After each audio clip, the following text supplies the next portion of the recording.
2026年3月15號中午，我工地做個水電檢查。呢啲強電雙紅陽電雙就訂製啦，窗簾盒電掣預留都到位。OK。琴晚我研究咗一晚 Manners， 由佢嘅結構，又一路牽扯到 Notion 點樣用，我開始有個強烈嘅感覺，喺 AI 時代最重要嘅唔係大模型，亦都唔係一個工具點樣用，而係 AI 有冇材料可以學習到你點樣去思考。你嘅 database 就係你嘅人生數據。如果你嘅工作經歷思考喺電腦入邊完全冇記錄，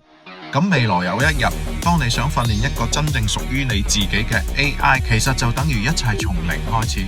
就好似今年羅振宇做時間記錄型日記，每日記錄少少嘢，可能係今日做咗乜，遇到咩問題，最後點解決。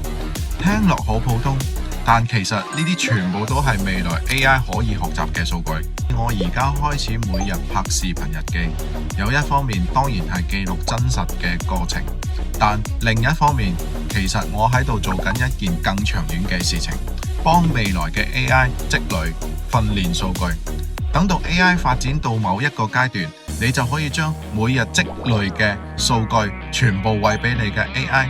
慢慢咁呢個 AI 就會越嚟越似你，理解到你點樣去判斷事情，理解到你點樣工作，甚至可以幫你處理某一部分工作。但係現在我面臨嘅問題就係用乜嘢軟件去記錄我所有嘅數據。